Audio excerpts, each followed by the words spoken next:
তুই আমার পাশে কি করিস? আর আমার জামা কোথায়? আমি তো আপনার রুমে থাকতে চাইনি, আপনি নিজেই আমাকে বাধ্য করেছেন। আর তাছাড়া আপনি আমার বউ, আমি আপনার সাথে থাকতেই পারি। আপনার উপর আমার অধিকার সবচেয়ে বেশি। এই শুয়োরের বাচ্চা, কি বললি তুই? কোনো ছোট লোক আমার স্বামী হতে পারে না। আর তোকে না বললাম আমার কাছে স্বামীর অধিকার চাইবি না? আমার সব তো নষ্ট করে দিলি। আর কি বাকি রাখছোস? আর আমি তোকে কি বাধ্য করেছি? কালকের ঘটনা ভুলে গেলেন নাকি? আপনার জন্যই সব হয়েছে। আর আমি আমার বউকে আদর করছি, অন্য কাউকে না। আমি যদি জানতাম আপনি কালকে ওইরকম কিছু একটা করবেন, তাহলে কোনোদিনও আপনার সাথে যেতাম না। জানেন কালকে আপনার সাথে কি হয়েছিল? আমি কিছু শুনতে চাই না। আর তুই কুত্তার বাচ্চা আমার সাথে এমনটা করতে পারলি? আমি তোকে স্বামী হিসেবে মানি না বলেই তুই সুযোগ খুঁজছিলি, তাই না? আর সেই সুযোগ পেয়ে গেলি আর কাজে লাগিয়ে ফেললি। ছি! আপনি আমার পুরো কথাটা শুনছেন না কেন? আমার চোখের সামনে থেকে সরে যা, আমি তোকে দেখতে পারছি না। আমি নিশ্চুপ থেকে তাকে বললাম, কালকে রাতে আপনি নেশা করে সেন্স ছিল না। আর এই সুযোগ নিয়ে আপনার বান্ধবীর ভাই আপনার সাথে খারাপ কিছু করতে চাচ্ছিল। তাই তো আমি আপনাকে ওখান থেকে নিয়ে আসি। বাসায় নিয়ে আসার পর আপনার সেন্স ছিল না বলে আমাকে জড়িয়ে ধরেছিলেন এবং ছাড়ছিলেন না। আমি অনেক চেষ্টা করে নিজেকে ছাড়াতে না পেরে এই দুর্ঘটনাটা ঘটে। এরপর রুবি আমার সব কথা শুনে বলল, আমি তোর কথা বিশ্বাস করি না। তুই মিথ্যা কথা বলতেছিস আমার সাথে। তুই কি ভাবিস আমি কিছু বুঝি না? মিথ্যা কথা বলে তুই আমাকে ভোগ করলি। সত্যি কথা, আমি মিথ্যা বলতেছি না, আমাকে বিশ্বাস করুন। বিশ্বাস করি না ছোট লোকের বাচ্চা। তুই চলে যা আমার সামনে থেকে, আর কোনোদিনও আসবি না। তোকে আমি একটু ভালো ভাবতাম। আমি জানতাম না তোর চরিত্র এইরকম। এই শিক্ষা দিয়েছে তোর বাবা মা? এতই যদি শরীরের চাহিদা থাকতো পুত্রালয়ে যাইতি। এসব কথা শুনে আমার রাগ উঠে গেল। সে আমার চরিত্র নিয়ে কথা বলল। এতদিন সবকিছু সহ্য করেছি শুধু ভালোবাসি বলে, কিন্তু আর না, এত কিছু আর আমি মেনে নিব না। রুবির জন্য আমার মনে যতটুকু ভালোবাসা ছিল তা আজ ঘৃণায় পরিণত হলো। আমি নিজেকে শান্ত করে রবিকে বললাম, অনেক অপমান সহ্য করেছি শুধু তোকে ভালোবাসি বলে, কিন্তু তুই আমাকে এত বড় কথা বলতে পারলি? কি চাস তুই? আমি চলে যাব তোর জীবন থেকে, তাই না? রুবি আমার কথা শুনে কিছুটা অবাক হলো, কারণ আজ পর্যন্ত রুবিকে কখনো তুই করে বলিনি। সে আমার দিকে চেয়ে বলল, আমি চাই তুই আমার জীবনে কখনো ফিরে আসবি না, আর আসিস না আমার কাছে। আচ্ছা ঠিক আছে, আমি আজই চলে যাব। এ বাড়ি ছেড়ে আর আসবো না কোনোদিন তোর সামনে। তোর প্রতি আমার আজ থেকে আর কোনো ভালোবাসা নেই, যা আছে সব ঘৃণা। ভালো থাকিস। আর কোনোদিন তোর পিছু পিছু এসে বলবো না ভালোবাসি। এ কথা বলে ব্যাগে প্রয়োজনীয় জিনিসগুলো নিলাম, সাথে রুবির একটা ছবি নিলাম। আমি রুবির রুম থেকে আমার সব কাপড় গুছিয়ে নিয়ে বেরিয়ে গেলাম ওর রুম থেকে। রুবি আমার যাবার পথে চেয়েছিল, তাতে আমার কি? খালু খালাম্মাকে কিছু বললাম না, জানি তারা কষ্ট পাবে, হয়তো আমাকে অনেক খুঁজবে। একটা দীর্ঘশ্বাস ফেললাম, পিছন ফিরে বাসাটাকে একবার ভালোভাবে দেখে নিলাম। কতগুলো বছর ছিলাম এই বাড়িতে। রুবির অবহেলায় আর আন্টি আঙ্কেলের ভালোবাসায় দিনগুলো কেটে যাইতো। এই বলে রাস্তায় আপন মনে হাঁটছি। ভাবতেই পারিনি আমার জীবনে এমন একটা দিন আসবে। প্রিয় মানুষটির থেকে আলাদা হতে হবে। বিধাতা কেন আমাকে এমন পরীক্ষার সম্মুখীন করলেন? কেন এত অবহেলিত আমি রুবির কাছে? কেন বুঝে না ওকে সত্যি ভালোবাসি? তবে ওর থেকে দূরে গিয়েও যদি ও আমার ভালোবাসা বোঝাতে পারি তাহলে তাই করব। চলে যাব অনেক দূরে, আর আসবো না ওর কাছে। আর কাউকে ছোট লোক বলতে হবে না, আর কাউকে গালাগালি করতে হবে না। আর কালকের কথাগুলো ভাবতে লাগলাম, কি থেকে কি হয়ে গেল। সামান্য ভুলের জন্য এত বড় শাস্তি পেতে হচ্ছে। কালকে রাতে যদি নিজেকে একটু কন্ট্রোল করতে পারতাম তাহলে আর এমন একটা সময় দেখতে হতো না। বুক ফেটে কান্না আসতে লাগলো। ভাবতেই কেমন জানি লাগে। জীবনে পথ চলতে হবে একা, পাওয়া হলো না রবির ভালোবাসা। আমি তো শুধু একটু ভালোবাসাই চেয়েছিলাম ওর থেকে, তার বদলে কি পেলাম? শুধু অবহেলা। কোথায় যাব আমি, কি করব, কিছুই মাথায় আসছে না। ভাবলাম এই শহরে আর থাকবো না, চলে যাব এই শহর ছেড়ে। যেই শহর শুধু অবহেলা পেয়েছি সেখানে আর থাকবো না। আর ফিরে আসবো না এই শহরে, আর আসবো না রুবির কাছে, আপনজনের কাছে। এই কথা ভেবে চলে গেলাম রেল স্টেশনে। সেখান থেকে টিকিট কাটলাম সিলেটের। কিছু সময় পর ট্রেন ছেড়ে দিল। আমিও গিয়ে বসে পড়লাম ট্রেনে। ট্রেন চলছে আপন গতিতে। আর আমি ভাবছি, আজ যদি আমার মা বাবা বেঁচে থাকতো তাহলে আর এই দিন দেখা লাগতো না। মা বাবাকে খুব মিস করছি। কোথায় চলে গেলে তোমরা আমাকে একা করে? কেন নিয়ে গেলেন আমাকে ছেড়ে গেলে এই নিষ্ঠুর পৃথিবীতে, যেখানে শুধু অবহেলায় পড়ছি আমি তিলে তিলে? আমি যখন ক্লাস 10-এ পড়ি তখন আমার মা বাবা রোড অ্যাক্সিডেন্টে মারা যায়। ভাগ্যক্রমে আমি বেঁচে যাই। তারপর থেকে খালা খালুর বাড়িতে বড় হই। আর রুবি হচ্ছে তাদের একমাত্র মেয়ে। আমি অনার্স 3য় বর্ষে পড়ি, রুবিও। গল্পের সাথে সবকিছু জানতে পারবেন। আপনাদের সাথে কথা বলতে বলতে চলে আসলাম নিজ গন্তব্য সিলেট শহরে। ট্রেন থেকে নেমে পড়লাম। সাইনবোর্ডে তাকিয়ে দেখি এই জায়গার নাম চাঁদপুর। আমি কিছুক্ষণ স্টেশনে একটা চেয়ারে বসে বসে খালা খালুর কথা ভাবছি। তারা আমাকে বাড়ি না দেখতে পেয়ে পাগলের মতো খুঁজছে হয়তো। আর রবি হয়তো অনেক খুশি হয়েছে আমি তার জীবন থেকে চলে আসছি বলে। আর কোনো ছোট লোক তার পিছে ঘুরবে না, এসব কথা মনে পড়ছে। আর দু চোখ বেয়ে শুধু পানি পড়ছে। তবে আমিও ভেবে নিয়েছি কোনোদিন নিজের শহরে যাব না, আর রুবিকে আমার এই চেহারা দেখাবো না। এখন একটা থাকার জায়গা করতেই হবে, তারপর কলেজে ভর্তি হতে হবে। কিন্তু কে সাহায্য করবে আমাকে? আমি তো কাউকে চিনি না এখানে। এবার স্টেশন থেকে বেরিয়ে শহরের দিকে যাচ্ছি। এভাবে হাঁটতে হাঁটতে কখন যে রাত হয়ে যায় মনে নাই। আমি রাস্তার ল্যাম্প পোস্টের নিচে দাঁড়িয়ে আছি, আর তখনই দূরে দেখলাম একটা লোক গাড়ি থেকে নেমে দোকানে কিছু জিনিস নিয়ে গাড়ির কাছে যাচ্ছিল। আর তখনই লোকটা বুকে হাত দিয়ে রাস্তার মাঝে পড়ে গেল। আমি যাইতে যাচ্ছিলাম, তারপর একটু ভেবে গেলাম লোকটির কাছে। লোকটি দেখে মনে হলো অজ্ঞান হয়ে গেছে। আমি তাকে ওনার গাড়িতে ওঠালাম।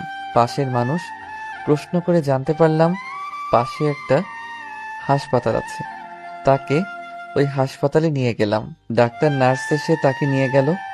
আমি ভাবলাম চলে যাব, তারপর ভাবলাম লোকটাকে একটু দেখেই যাই কি অবস্থা। কিছু সময় পর ডাক্তার বেরিয়ে এসে বলল, চিন্তার কোনো কারণ নেই, রোগী এখন সুস্থ আছে। কি হয়েছিল ওনার? উনি হার্টের রোগী, হার্ট সমস্যার কারণে এই রকম হয়েছে। বলে ডাক্তার চলে গেল। এখন 3টা বাজে, আমারও যাওয়ার কোনো জায়গা নেই, তাই হাসপাতালে থেকে গেলাম। সকালে ওনার সাথে দেখা করে চলে যাব। সকালে আপনি এখন কেমন আছেন? এখন একটু ভালো আছি বাবা। তুমি আমার জীবন বাঁচিয়েছো, তোমাকে কি বলে ধন্যবাদ দিব? আঙ্কেল, ধন্যবাদ জানানোর দরকার নেই। আচ্ছা, আমি আসি। তোমাকে দেখে মনে হয় এই শহরের না বাসা কোথায় তোমার? আমি ঢাকা থেকে এসেছি এখানে কাজের খোঁজে। আঙ্কেল কিছু একটা ভেবে আমাকে বললেন, কোন ক্লাস পর্যন্ত পড়াশোনা করছো? আমি এখন অনার্স 3rd ইয়ারে পড়ি। আচ্ছা, তোমাকে আমার অফিসে কাজ দিব, করবে? আমি ওনার জীবন বাঁচিয়েছি বলে হয়তো করুণা করছে, তা বাদে এখানে থাকতে গেলে ও চাকরির দরকার, তা ভেবে হ্যাঁ করে দিলাম। আচ্ছা চলো, আজ থেকে তুমি আমার বাড়িতে থাকবে। না আঙ্কেল, তা হয় না। আমি আপনার জীবন বাঁচিয়েছি বলে একটা চাকরি দিলেন, তা অনেক। আমি ঠিক একটা ভাড়া বাড়ি ম্যানেজ করে নিব। তোমাকে বাড়ি দেখতে হবে না, আমার বাড়িতেই ভাড়া থেকো। এবার খুশি? আচ্ছা, এই বলে বিকেলে হাসপাতাল থেকে সোজা আঙ্কেলের বাসায় রওনা দিলাম। গাড়িতে বসে ভাবলাম, যাক বাবা, বাঁচা গেল। ভাগ্যের কি পরিহাস, চিনি না জানি না একটা লোক আমাকে নিয়ে যাচ্ছে তার বাসায়। অবশেষে একটা থাকার জায়গা তো পেলাম। এসব ভাবতে ভাবতে চলে আসলাম আঙ্কেলের বাসায়।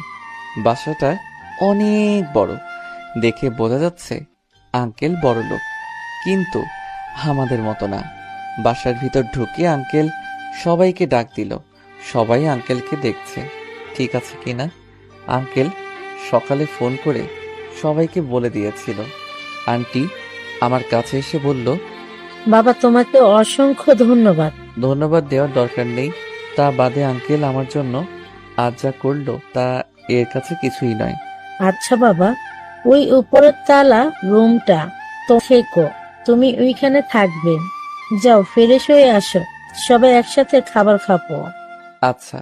যাওয়ার পথে আঙ্কেলের মেয়ের সাথে দেখা হলো। ধন্যবাদ আমার বাবার জীবন বাঁচানোর জন্য। আরে ধন্যবাদ জানানোর প্রয়োজন নেই। আপনার নামটা কি জানতে পারি? আরিফ। আপনার নাম কি? আমার নাম রিমি, আমি অনার্স 3য় বর্ষে পড়ি। আমি অনার্স 3য় বর্ষে পড়ি। আপনার বাসায় কে কে আছে? আমি এতিম, আমার কেউ নেই। এবার মেয়েটির দিকে তাকিয়ে দেখি মেয়েটি আমার দিকে এক দৃষ্টিতে তাকিয়ে আছে। হয়তো আমার উপরে মায়া হচ্ছে। তারপর উপরে গেলাম, ব্যাগটা বেডের উপর রেখে ফ্রেশ হতে গেলাম। ফ্রেশ হয়ে আসতে না আসতে আন্টির ডাক, খেতে ডাকছে। নিচে গিয়ে খাবার টেবিলে বসলাম, সবাই একসাথে খাচ্ছি। তখন আঙ্কেল বলল, তোমার তো এখনো পড়ালেখা শেষ হয়নি, তা পড়াশোনা ছেড়ে দিবে নাকি? না আঙ্কেল, চাকরির পাশাপাশি পড়াশোনা করব। তারপর রাতের খাবার খেয়ে রিমি আমার সাথে রুমে গেল। দুজনে মিলে রুমটা একটু গোছালাম। আসলেই রিমি মেয়েটা অনেক সুন্দর আর অনেক ভালো। তবে রিমি আমার দিকে একটু পরপর আর চোখে তাকাচ্ছে আর মিটমিট করে হাসছে। সকালে উঠে ফ্রেশ হয়ে হালকা নাস্তা করে রিমির সাথে তাদের কলেজে গেলাম। ভর্তির কাজ সব শেষ হলে 3টা ক্লাস করে বাইরে এসে দেখি রিমি আমার জন্য বাইরে দাঁড়িয়ে আছে। কেমন হলো আজকের ক্লাসগুলো? অনেক ভালো, আর কলেজটা অনেক সুন্দর, খুব ভালো লাগছে আমার। তারপর বাসায় চলে আসলাম। দুপুরে খাবার খেয়ে দিলাম একটা ঘুম থেকে উঠলাম বিকালে। তারপর রিমি আসলো আমার ঘরে। আরে রিমি, এখানে কেন? কেন আসতে পারি না বুঝি? আরে তোমার বাসা, তোমার ঘর, তুমি আসবে না তো কে আসবে? বলছিলাম কোনো দরকার ছিল নাকি, তাই বললাম। না, সেই রকম কিছু না, ভাবলাম তোমাকে নিয়ে একটু ঘুরতে যাব। আমি ভাবলাম এখানকার কিছুই তো চিনি না, তা ঘুরতে গেলে অনেক কিছু চেনা হবে, তাই হ্যাঁ বলে দিলাম। তারপর দুজনে মিলে বের হলাম ঘুরতে। রিমি নীল একটা শাড়ি পরেছে, দেখতে খুব সুন্দর লাগছে। মেয়েটার মনও ভালো। তারপর আমরা দুজন মিলে অনেক জায়গায় ঘুরলাম। কিছু খেয়ে বাসায় চলে আসলাম সন্ধ্যার দিকে। বাসায় এসে শুয়ে পড়লাম। মনে পড়লো ফোনের কথা, সেদিন বন্ধ করে রেখেছিলাম, ওইভাবে বন্ধ হয়ে আছে। ফোনটা হাতে নিয়ে ফোন থেকে সিম বের করলাম, সিমটা ভেঙে ফেললাম। তারপর আন্টি খেতে ডাকলো, খেতে গেলাম নিচে। সবাই একসাথে ডিনার করলাম। তারপর আমি চলে গেলাম আমার রুমে। আজকে তাড়াতাড়ি ঘুমাতে হবে, কালকে কলেজে যাব না, কালকে আঙ্কেলের সাথে তার অফিসে যাব কাজ বুঝে নিতে।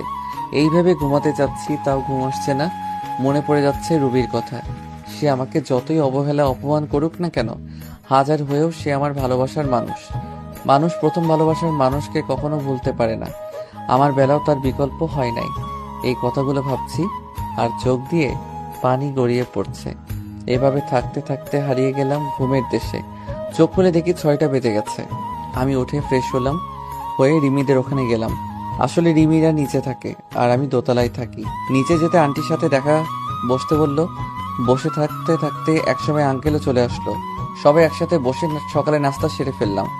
তা আরিফ, তুমি আজ থেকে অফিসে জয়েন করতে চাও? হ্যাঁ আঙ্কেল, আজ থেকেই যাব, আর অফিসের পাশে বসে পড়াশোনাও চালিয়ে যাব। এই বলে আঙ্কেল আর আমি বেরিয়ে পড়লাম বাসা থেকে অফিসের উদ্দেশ্যে। অফিসে গিয়ে আঙ্কেল সবাইকে ডাক দিলেন। সবাই আঙ্কেলের পাশে আসলেন। আঙ্কেল আমাকে দেখিয়ে দিয়ে বললেন, এর নাম আরিফ, এ এখন থেকে এখানে কাজ করে, আজ থেকে জয়েন্ট করলো। তারপর সবার সাথে আমি কুশল বিনিময় করলাম। এরপর আঙ্কেল ম্যানেজারকে বলে গেলেন আপনি কাজ বুঝিয়ে দিতে। ম্যানেজার সাহেব আমাকে একটা কেবিনে নিয়ে গেলেন এবং অফিসে কাজগুলো বুঝিয়ে দিয়ে চলে গেলেন। এই কাজ করতে করতে দুপুর হয়ে গেল। পিয়ন এসে বলে গেলেন আঙ্কেল নাকি ডাকছে। তাই আমি আঙ্কেলের কাছে গেলাম। স্যার আমাকে ডেকেছেন? আঙ্কেল রাগী গলায় বলল, তুমি আমাকে আঙ্কেল ডাকছো যে? এটা তো অফিস, এখানে আপনি আমার বস, তাই আঙ্কেল ডাকলে কেমন দেখায় না? তোমাকে ডাকছিলাম, আজ আর কাজ করতে হবে না, চলো বাসায় যাব, কাল থেকে এসো। আচ্ছা চলেন। এই বলে আমি আর আঙ্কেল বেরিয়ে পড়লাম অফিস থেকে বাসার উদ্দেশ্যে। বাসায় আসলাম, রুমে গিয়ে ফ্রেশ হয়ে নিচে আসলাম। তখনই দেখলাম রিমি আসছে কলেজ থেকে। রিমি গেল ফ্রেশ হতে। ফ্রেশ হয়ে আসলে সবাই একসাথে খাবো। তারপর আঙ্কেল, রিমি সবাই আসলো খাবার খেয়ে। আমি আমার রুমে গিয়ে ঘুমিয়ে পড়লাম। বিকেলে উঠে বাইরে গেলাম, নতুন সিম কিনতে হবে, আগের সিমটা নষ্ট করে ফেলেছি যাতে কেউ যোগাযোগ করতে না পারে। তারপর একটু ঘোরাঘুরি করে বাসায় এসে রিমিদের ওখানে গিয়ে রাতের খাবার খেয়ে চলে গেলাম রুমে। কাল আবার অফিসে যেতে হবে। এভাবেই কেটে গেল অনেক দিন। তাও আমার মন থেকে রুবিকে মুছে ফেলতে পারলাম না। যখনই তার কথা মনে হয় অনেক কষ্ট হয়। কি করব, ভালোবাসি যে তাকে। এখন আর রিমিদের ওখানে প্রয়োজন ছাড়া যাই না। এখন আমি নিজেই রান্না করে খাই, আর কতকাল মানুষের বাসায় খাবো। আমার জন্য যা করেছে সেটাই অনেক। রিমিদের বাসায় যাই না দেখে রিমি প্রতিদিনই কিছু না কিছু নিয়ে আসে আমার জন্য, বারণ করা সত্ত্বেও নিয়ে আসে। তবে রিমির ব্যবহার দেখে আমি খুব অবাক হই। মেয়েটা এত ভালো, আর মাঝে মাঝে রিমির আচরণ দেখে মনে হয় রিমি আমাকে খুব ভালোবাসে।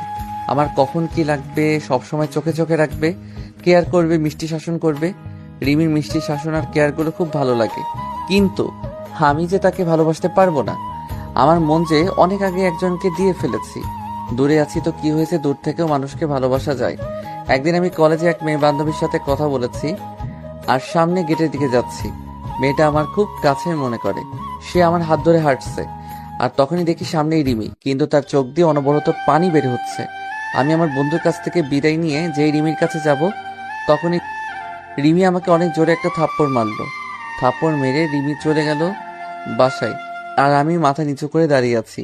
চোখ দিয়ে 2 ফোঁটা নোনা জল বেরিয়ে আসলো। আবার সেই পুরোনো কথা মনে করিয়ে দিল। রুবি ঠিক একইভাবে আমাকে চড় মেরেছিল। আমার এক খুব কাছেরই মানুষ। খুব কষ্ট পেয়েছিলাম তখন। রিমি আমাকে থাপ্পড় মারলো, তখন 1000 গুণ কষ্ট পেয়েছিলাম। কলেজের পর আমি আর রিমিদের বাড়ি যাইনি। একটা চায়ের দোকানে বসেছিলাম। বসে থাকতে থাকতে সন্ধ্যা হয়ে আসছে।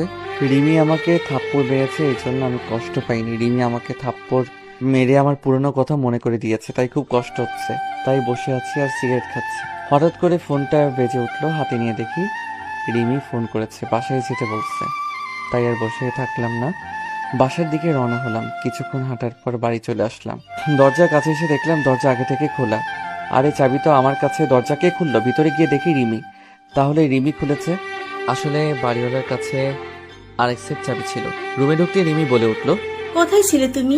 জানো আমি কত কান্না করেছি তোমার জন্য, কত চিন্তায় ছিলাম। এবার রিমি দৌড়ে এসে আমাকে জড়িয়ে ধরে জোরে জোরে কান্না করে দিল। আমি তো বেশ অবাক হলাম। রিমি, তুমি কি করছো? ছাড়ো আমায়। না, ছাড়বো না। তুমি কিচ্ছু বোঝো না, আমি তোমাকে কতটা ভালোবাসি। তোমার সাথে অন্য কাউকে দেখতেই পারি না।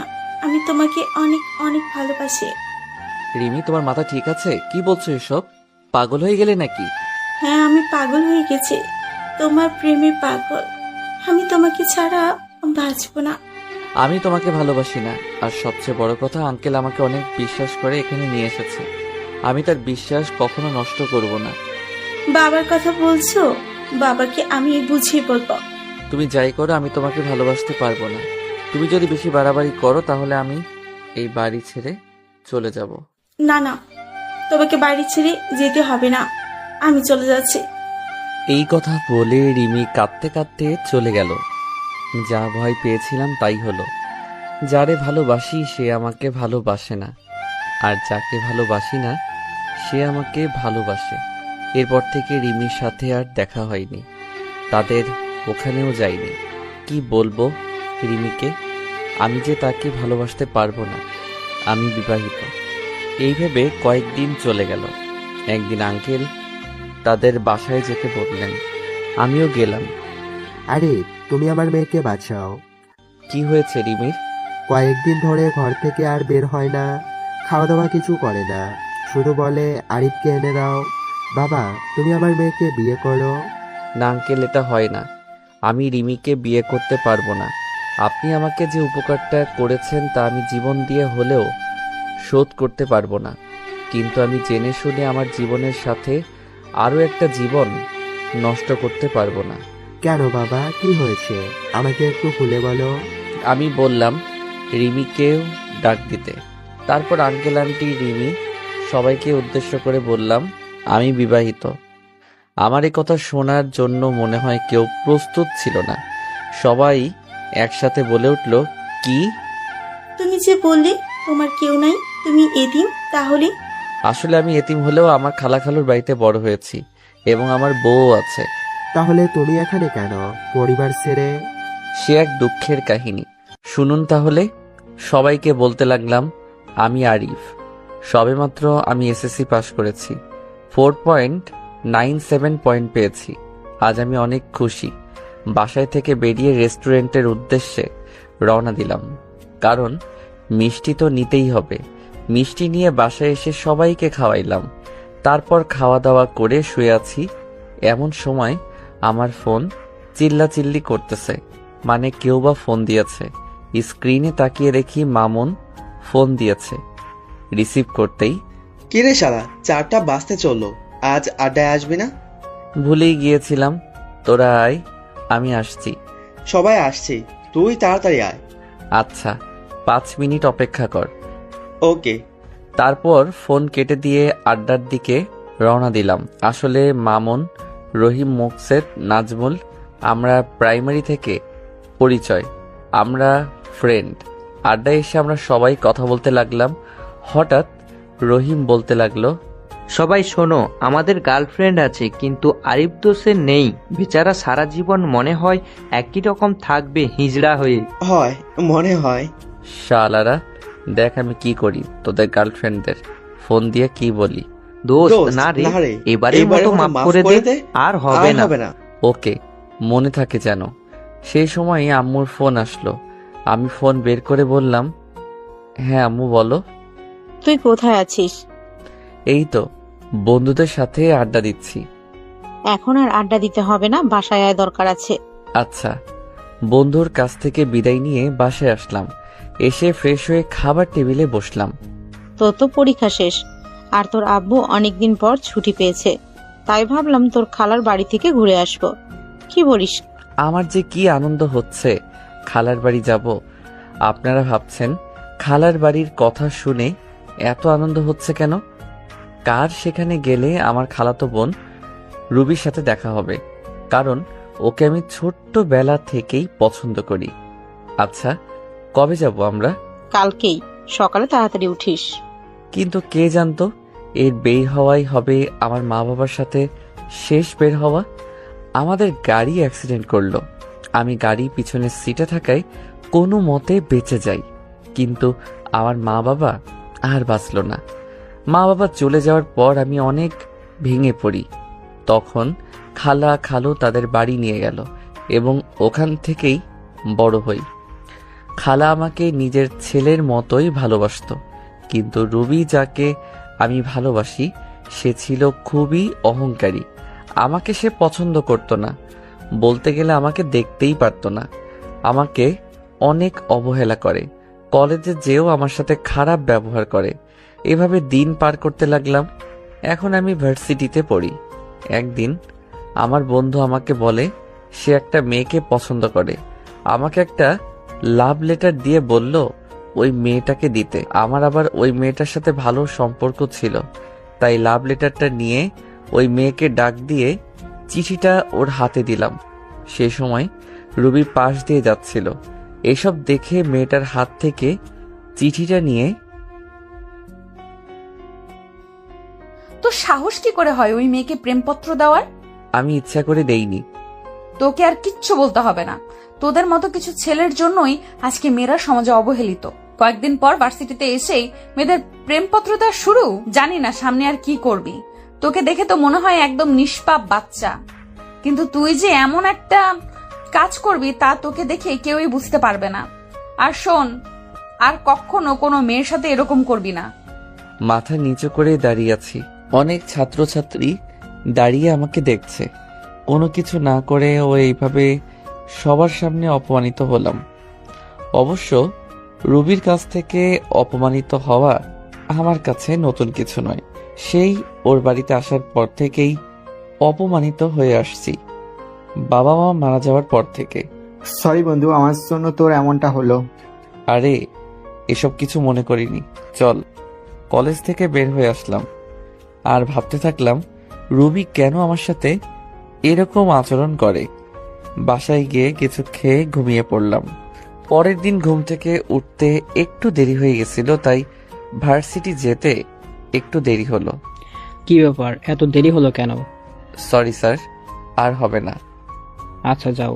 ক্লাস শেষ করে বাসায় চলে আসলাম। রুবি আমি এক ক্লাসেই পড়ি, কিন্তু ও আমার সাথে কথা বলে না, মনে হয় চিনেই না আমাকে। বাসায় আসতে আসতে 2টা বেজে গেল। বাসায় এসে দুপুরে খাবার খেয়ে ঘুমাতে গেলাম। বিকেলে বাহির থেকে ঘুরে এসে পড়তে বসলাম। 10টার দিকে খাবার খেয়ে ঘুমিয়ে গেলাম। ঘটনা ঘটলো সকালে। হারিফ শোন, তোরা এখন অনেক বড় হয়ে গিয়েছিস। আমি আর তোর খালু চাই তোকে রুবির সাথে বিয়ে দিতে। তোর কোনো আপত্তি আছে? আমি ভাবলাম সকালে আজ কার মুখ দেখে উঠেছিল যে খালা নিজে এসে বিয়ের কথা বলছে। আমি যেহেতু রুবিকে পছন্দ করি প্লাস ভালোবাসি, তাই আর না করলাম না। ভাবলাম রুবি ঠিক একদিন আমাকে ভালোবাসবে, আমার কোনো আপত্তি নেই। কিন্তু রুবি কি এ বিয়ে করতে রাজি হবে? সেটা তুই আমাদের উপর ছেড়ে দে। তারপর খালাম্মা চলে গেল। আমি জানতাম রুবি এই বিয়ে মানতে চাইবে না, কিন্তু খালা খালুর জোড়াজড়িতে হ্যাঁ বলে দিচ্ছে। দেখতে দেখতে আমাদের বিয়েটাও ভালোভাবে হয়ে গেল। আমি এখন যাচ্ছি বাসর ঘরে। ঘরে গিয়ে দেখলাম রুবি খাটের উপরে বসে আছে। আমি কিছুটা সাহস নিয়ে গেলাম তার কাছে। যেই খাটে বসলাম আর রুবি বলতে শুরু করলো, এই ছোট লোকের বাচ্চা, আমার কাছে একদম আসবি না, এখান থেকে চলে যা। আমরা তো এখন স্বামী স্ত্রী। আমি তোকে স্বামী হিসেবে মানি না। আর তুই কি ভাবলি তোর মতো ছোট লোককে আমি বিয়ে করতে রাজি হব? হাহ, বাবা মায়ের জোড়াজোড়িতে এই বিয়ে করছি। রুবি, আমি তোমাকে অনেক ভালোবাসি। প্লিজ তুমি আমাকে মেনে নাও। দেখো, আমি তোমাকে অনেক সুখেই রাখবো। তোর মতো ছোট লোককে আমি ভালোবাসবো কোনো প্রশ্নই আসে না। আর তুই কোনো দিন আমার কাছে স্বামীর অধিকার খাটাতে আসবি না। আর শোন, এই কথাগুলো মা বাবা যেন জানতে না পারে। যা, মেঝেতে গিয়ে শুয়ে পড়। আমি একটা বালিশ নিয়ে নিচে শুয়ে পড়লাম। আমি জানতাম রুবি আমাকে মানবে না, কিন্তু কিছুদিন পর সব ঠিক হয়ে যাবে এই আশা নিয়েই থাকা। কিন্তু আমার ধারণা ভুল। দিন যাচ্ছে আর রুবি আমার প্রতি আরো খারাপ ব্যবহার করছে। রুবি কাপড় চেঞ্জ করছিল, আমি জানতাম না। হুট করে রুমে ঢুকতেই, এই কুত্তার বাচ্চা, রুমে আসতে গেলে নক করে আসতে বলছি না? না মানে আপনাকে খাওয়ার জন্য ডাকতেছে। এদিকে আয়। আমিও ওর একটু কাছে গিয়ে দাঁড়ালাম। ঠিক তখনই রুবি আমাকে ঠাস ঠাস করে দুই গালে দুইটা থাপ্পড় মারল। থাপ্পড়গুলো অনেক জোরে মারল, তাই ঠোঁট কেটে রক্ত বের হতে লাগলো আর আমার চোখ দিয়ে পানি ঝরতে লাগলো। ভীষণ ব্যথা করতেছে। এরপর যদি রুমে আসিস তাহলে নক করে আসবি। যত সব ছোট লোক। এখন যা, আমি আসতেছি। আমি কিছু বললাম না। এইটা আমার সাথে শুধু আজকে ঘটেছে তা না, প্রতিদিনই আমার সাথে এইরকম করে রুবি। ঠোঁটে ভীষণ ব্যথা করতেছে। ওয়াশরুমে গিয়ে ঠোঁটের রক্তগুলো মুছতে চাইতেছি, কিন্তু হাত লাগাতে পারছি না। ভীষণ ব্যথা করতেছে। কোনো মতে ফ্রেশ হয়ে নিচে চলে আসলাম। নিচে গিয়ে দেখি রুবি খাওয়ার টেবিলে বসে আছে। আমিও গেলাম। আরিফ, এই দিকে আসো। জি খালু, বলেন। দাঁড়িয়ে আছো কেন? কি বসো, আমরা একসাথে খাবো। আমি রুবির দিকে তাকালাম। ও আমার দিকে আগুন চোখে তাকিয়ে আছে। আমি কিছু বললাম না। এখনো দাঁড়িয়ে আছি। কি হয়েছে আরিফ? তোকে বসতে বললো না? আসলে খালা আমাকে তুই করেই বলে। আমাকে নিজের ছেলের মতো ভাবেন। আমি এখনো দাঁড়িয়ে আছি আর রুবির দিকে চেয়ে আছি। রুবি শুধু রাগে ফুঁসতেছে। আরিফ, তোমাকে আমি বসতে বলেছি, তুমি দিন দিন অবাধ্য হয়ে যাচ্ছ। খালু, বসতেছি। আমি যখন বসতে যাব তখনই রুবি চেয়ার থেকে উঠে দাঁড়িয়ে যায় আর বলতে লাগলো, এই ছোট লোকের সাথে আমি এক টেবিলে বসে খেতে পারবো না। তোমাদের মন চাইলে তোমরা খাও। কিসের ছোট লোক? ভুলে যাস না রুবি, আরিফ কিন্তু তোর স্বামী। কিসের স্বামী? আমি মানি না। এই বলে রুবি না খেয়ে চলে গেল। খালা খালু দুইজন আমার দিকে অসহায় দৃষ্টিতে তাকিয়ে আছে। আমি মুচকি হেসে বললাম, খালু, আমি কিছু মনে করিনি রুবির কথায়। একদিন সব ঠিক হয়ে যাবে ইনশাল্লাহ। তাই যেন হয় বাবা। হায়, তোকে আমি নিজ হাতে খাইয়ে দে। আমি আর কিছু না বলে চুপচাপ খেয়ে নিলাম। এরপর রুমে চলে আসলাম। রুমে এসে দেখি রুবি খাটে শুয়ে আছে। আমি সোফায় গিয়ে শুয়ে পড়লাম। আব্বু আম্মুর কথা খুব মনে পড়তেছে। আজকে যদি ওরা বেঁচে থাকতো তাহলে আর আমাকে এইরকম দিনগুলো দেখতে হতো না। আব্বু আম্মুর জন্য খুব খারাপ লাগতেছে। চোখে পানি চলে আসছে। তবে খালা খালু মাঝে আমি আমার মা বাবাকে দেখি, তারা আমাকে অনেক ভালোবাসে। কথাগুলো ভাবতে ভাবতে ঘুমিয়ে গেলাম। ফজর নামাজের আজান শুনে ঘুমটা ভেঙে গেল। তাই উঠে ফ্রেশ হয়ে নামাজ পড়ার জন্য মসজিদে গেলাম। চারদিকে হালকা হালকা আলো ফোটা শুরু করেছে। এরপর নামাজ পড়ে মোনাজাত করতে লাগলাম আব্বু আম্মুর জন্য। এক পর্যায়ে মনে পড়ে ছোটবেলার কথা। আব্বুকে ঘোড়া বানিয়ে তার পিঠে চওড়া, আব্বুর সাথে স্কুলে যাওয়া, কান্না চলে এসেছে। বলতে লাগলাম, কেন তোমরা আমাকে একা করে চলে গেছো? তোমাদের সাথে নিলে না কেন? কেন রেখে গেলে এই নিষ্ঠুর পৃথিবীতে, যেখানে মা বাবা ছাড়া আর কেউ আপন নয়? কেন হলো আমার সাথে এইরকম? কেন আমাকে অবহেলা করে? কেন কেন? কথাগুলো বলতে লাগলাম আর কান্না করতে লাগলাম। এরপর বাসায় চলে আসলাম। বাসায় ঢোকার সময় খালা আমাকে তাদের রুম থেকে ডাক দিলেন। রুমে গিয়ে দেখি খালা নামাজের বিছানায় বসে আছেন। আমি গিয়ে খালার পাশে বসলাম। আমার মাথায় হাত রাখলেন। রুবি, তোকে খুব কষ্ট দেয় তাই না রে? মুচকি হেসে বললাম, ও এমন কিছু না খালা, ভালোবাসার মানুষটার তাই তো কষ্ট দেয়, অন্য কেউ তো আর না।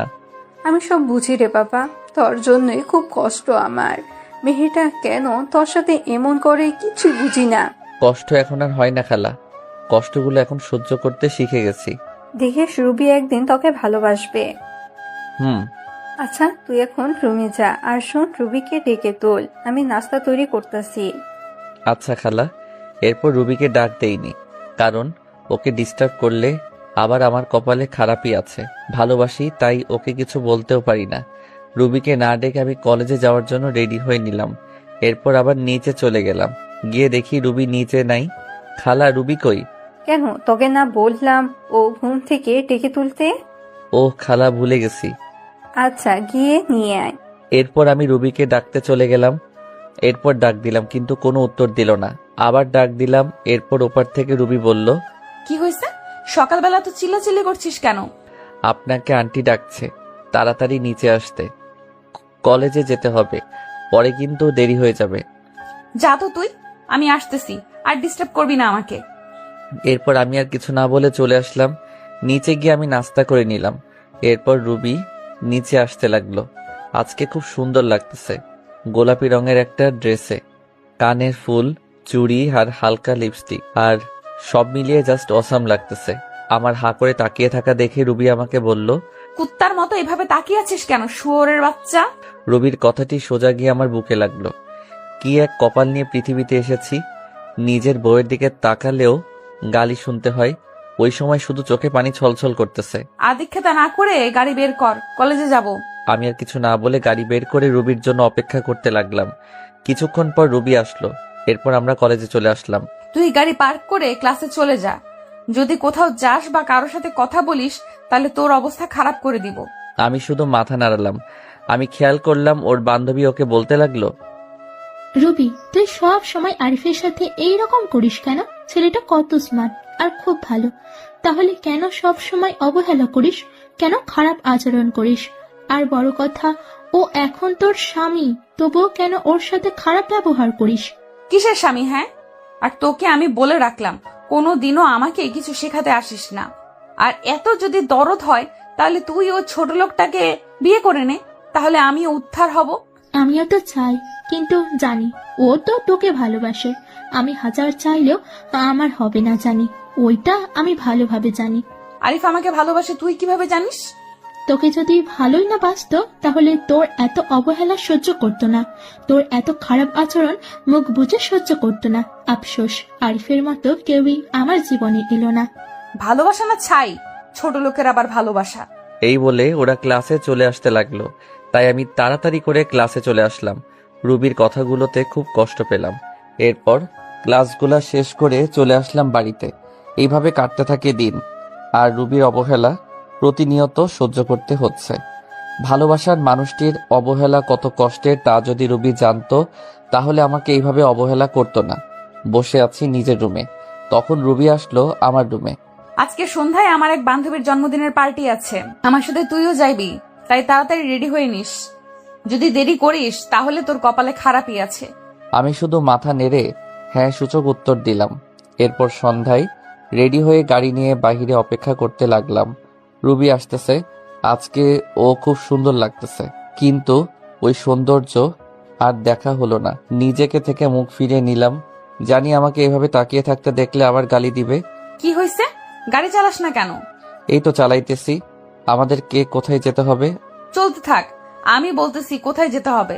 ভেতরে গিয়ে এক জায়গায় বসে থাকবি, ওইখানে কেউ কিন্তু জানে না তুই আমার স্বামী, আর জানতেও যাতে না পারে, বুঝতে পারলি? আমি মাথা নাড়ালাম, ভিতরে চলে গেলাম। গিয়ে রুবি ওর বান্ধবীদের সাথে কথা বলছে। আমি একটা সিটে বসে ওকে দেখছি। এক পর্যায়ে জন্মদিনের কেক কাটা হলো। জন্মদিনের পার্টি বলে কথা, সেখানে দেখলাম রুবির বান্ধবী সবাই মিলে ড্রিঙ্কস করছে। কিন্তু এ কি, রুবি তো এসব খায় না। আমি দেখলাম রুবিও ড্রিঙ্কস করছে। যাকগে, যা করার করুক, আমার কি। আমি আনমনে বসে আছি। বসে থাকতে থাকতে এক পর্যায়ে চোখ গেল রুবির দিকে। দেখছি রুবির সাথে একটা ছেলে ঢলাঢলি করছে। তা দেখে তো আমার মাথা পুরো গরম হয়ে গেল। রুবি প্রচুর ড্রিঙ্কস করায় কিছু বুঝতে পারছে না। ছেলেটা দেখছি রুবির সাথে খারাপ কিছু করার চেষ্টা করছে, তাই আর এসব না দেখতে পেয়ে চলে গেলাম। ওর কাছে, গিয়ে সোজা রুবির গালে একটা থাপ্পড়। এরপর আমি গিয়ে ছেলেটিকে ইচ্ছা মতো মারতে লাগলাম। শালা, আমার বউয়ের দিকে খারাপ দৃষ্টিতে তাকাচ্ছিস? মারতে মারতে প্রায় ছেলেটিকে আধামরা করে ফেলি। তখনই রুবির বান্ধবী, যার আজ জন্মদিন, সে এসে আমাকে আটকায়, বলে, ভাইয়া সরি, আমার ভাই এই রকম কাজ করবে আমি তা জানতাম না, ভাইয়া ক্ষমা করে দিন। এরপর ছেলেটির মুখ টিপে ধরে বলতে লাগলাম, তোর ভাগ্য ভালো, তোকে ছেড়ে দিলাম। আর শুনে রাখ, রুবি আমার, শুধুই আমার। ওর দিকে যে চোখ তুলে তাকাবে আমি ওর চোখ উপড়ে ফেলবো। Mind it. রুবি কিছু বলছে না, হয়তো বেশি ড্রিঙ্কস করার কারণে এইরকম হয়েছে। তাই আমি রুবিকে কোলে তুলে নিয়ে নিচে চলে আসলাম, আর সবাই আমাদের দিকে তাকিয়ে আছে। এরপর গাড়ি করে রুবিকে নিয়ে আসলাম। গাড়ি থেকে রুবিকে কোলে করে নামিয়ে ওর রুমে নিয়ে আসলাম। এরপর তাকে তার খাটে শুইয়ে দিলাম। রুবি আমার গলা জড়িয়ে ধরে আছে। আমি নিজেকে ছুটাতে চাইলাম, কিন্তু পারলাম না। রুবি আমাকে টান দিয়ে ওর বুকের মাঝে ফেলে দেয়। ওর গরম নিঃশ্বাস আমি অনুভব করতে পারছি। ওর শরীর থেকে আলাদা একটা গন্ধ আসতেছে, যা আমাকে পাগল করে দিচ্ছে। রুবি আমাকে ওর বুকের মাঝে জড়িয়ে নেয়। আমি কোনো মতে নিজেকে ছাড়িয়ে উঠতে চাইলাম, কিন্তু পারলাম না। এই কি করছেন? কি ছাড়েন আমাকে? তোমাকে আজকে ছাড়তেছি না।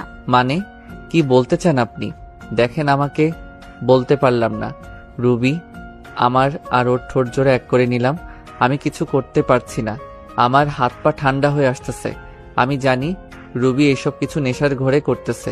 আমার এইরকম করা ঠিক হবে না, তাই নিজেকে ছুড়াতে চাইলাম, কিন্তু পারতেছি না। রুবি আমাকে এখনো খুব জোরে জড়িয়ে ধরে আছে, আর আমার ঠোঁট চুষতেছে। আমিও ধীরে ধীরে দুর্বল হতে লাগলাম। আমিও রুবির ডাকে সাড়া দিলাম। রুবি, আমার বউয়ের উপর আমার অধিকার আছে, আর যা হবার পরে ভেবে দেখা যাবে। ধীরে ধীরে দুইজন তলিয়ে গেলাম ভালোবাসার গভীর সাগরে। সকালবেলা আমার ঘুম ভেঙে যায়। আমি এখনো রুবির বুকের মাঝে আছি, আর রুবি আমাকে জড়িয়ে রেখে। রুবির শরীরে কোনো কাপড় নেই। আমি নিজেকে ছাড়িয়ে রুবির কপালে একটা চুমু দিলাম। আমার স্পর্শে রুবির ঘুম ভেঙে যায় এবং আমাকে দেখে চমকে ওঠে। তুই এখানে কি করিস? আমার পরনের কাপড় কোথায়? এরপর তো সবকিছু আপনারা জানেন কি হলো আমার সাথে, আর না জানলে দেওয়া আছে, গিয়ে জেনে আসুন। এরপর আমার সাথে রুবি কি করলো, আমি কেন বাসা ছেড়ে চলে আসলাম, সবকিছু আঙ্কেল, আন্টি, রিমি সবাইকে বললাম। আমি তাদের দিকে তাকাতেই বুঝতে পারলাম তারা মন খারাপ করে বসে আছে। তারপর রিমি বলল, তুমি রুবিকে ডিভোর্স দিয়ে দাও, আমি তোমাকে বিয়ে করব। এ হয় না রিমি। রুবি আমাকে যতই অবহেলা করুক না কেন, আমি তাকে এখনো আগের মতোই ভালোবাসি। আমি তার জায়গা কাউকে দিতে পারবো না। তুমি এইরকম করলে আমি আর এই বাড়িতে থাকবো না, চলে যাব দূরে কোথাও। আর বলবো না, তাও তুমি চলে যেও না। আমার এইরকম পরিস্থিতি দেখে আঙ্কেল আন্টি কিছু বলতে পারলো না। তা বাদে আমি বিবাহিত। তারা জেনে শুনে তাদের মেয়েকে একটা বিবাহিত ছেলের সাথে বিয়ে দিতে চাইবে না, যার ঘর সংসার, স্ত্রী আছে। তার মেয়ে জীবন নষ্ট হয়ে যেতে দিবেন না। আমি এরপর ওদের বাসা থেকে চলে আসলাম, আর যাইনি ওদের বাসায়। এইভাবেই দেখতে দেখতে 5 বছর চলে গেল। এখন আমার পড়ালেখা শেষ। এখন আঙ্কেলের অফিসে চাকরি করি। অনেক ভালো ভালো কোম্পানি থেকে চাকরির অফারও আসছিল, কিন্তু না করে দিয়েছি। কারণ এই শহরে প্রথম যখন আসি তখন এই আঙ্কেল এই অফিসে চাকরি দিয়েছিল। কেন জানি এক মায়া সৃষ্টি হয়ে গেছে, চাইলেও আর যেতে পারি না।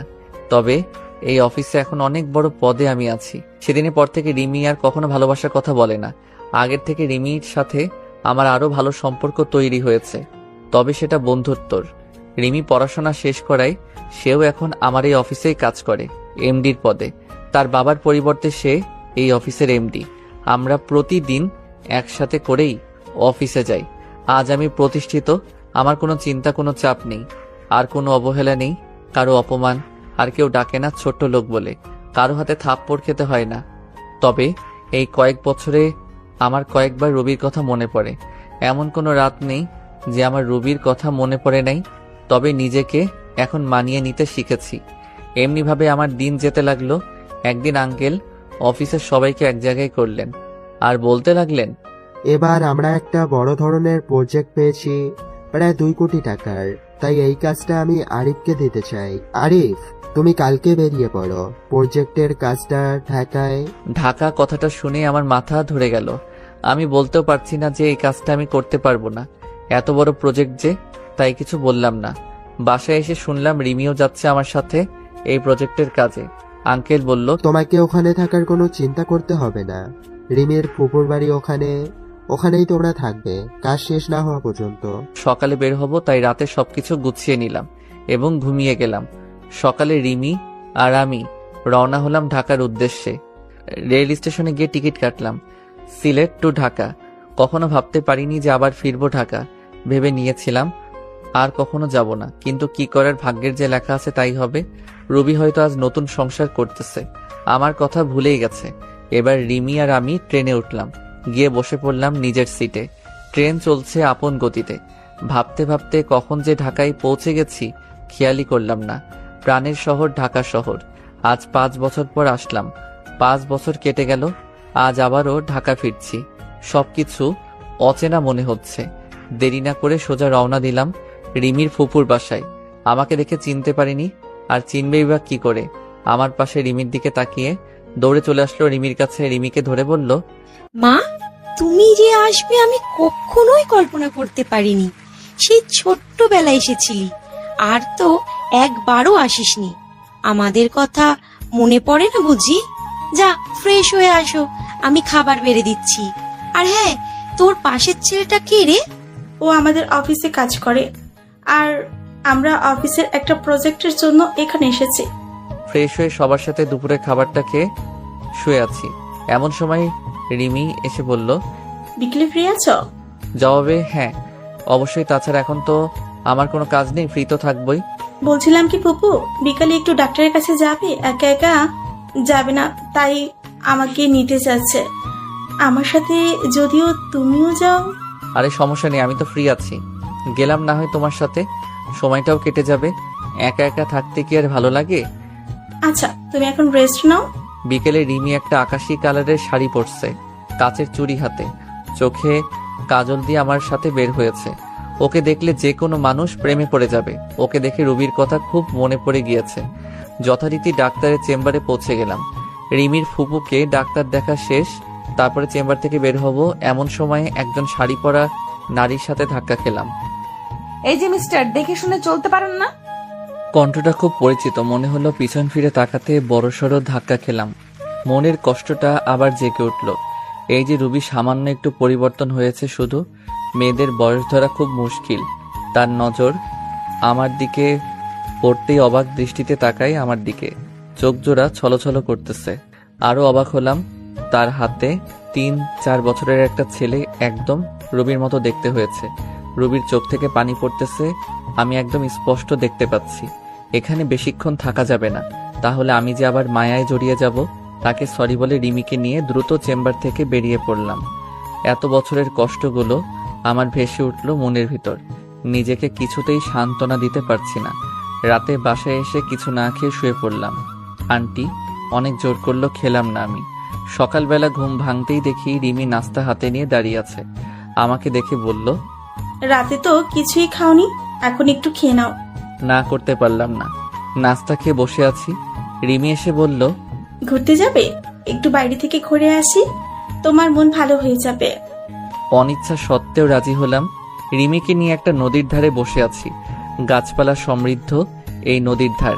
একটু ঘোরাঘুরি করে রাস্তা দিয়ে বাসায় যাচ্ছিলাম। রিমিও সাথে আছে।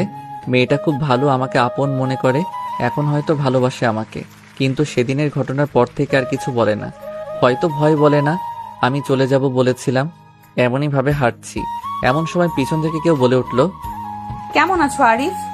পিছনে তাকাতেই দেখি রুবি। কে আপনি, আর কি চাই? আপনি করে বলছো? ধুর, আমি আপনাকে চিনি নাকি? এমন ভাবে বলছো মনে হয় যেন আমাদের কখনোই দেখা হয়নি। দেখুন, আমাকে বিরক্ত না করলে খুশি হব। রিমিকে আমার পাশে দেখে বলল, তোমার বউকে তোমার সাথে খুব মানিয়েছে। একথা বলাতেই আমার মেজাজটাই বিগড়ে গেল। মন চাচ্ছে কষে দুটো থাপ্পড় দিয়ে বলি, তোর কারণে, শুধু তোর কারণে ভুল বোঝার জন্য আমার জীবনটা নরকে পরিণত হয়েছে। পাবলিক প্লেস, এজন্য কিছু বলি নাই। রিমিকে নিয়ে সাথে সাথে ওই স্থান ত্যাগ করলাম। যাওয়ার সময় দেখতে পেলাম রুবির চোখগুলো ফুলে গেছে। তাতে আমার কি? আমি বারু কি হই, আমার কোনো যায় আসে না। ও মরুক আর বাঁচুক, আই ডোন্ট কেয়ার। কথা বলতে খুব কষ্ট হচ্ছিল, তারপরে বললাম, আমার সাথে কেন এরকম হচ্ছে? কেন পুরনো স্মৃতিগুলো আবার চোখের সামনে আসছে? আমি নতুন জীবন চেয়েছি, কেন আবার পিছুটান আমাকে আটকাচ্ছে? এসব ভাবতে ভাবতে বাড়ি চলে আসলাম। এসে শুয়ে পড়লাম আর ভাবতে থাকলাম রুবির কথা।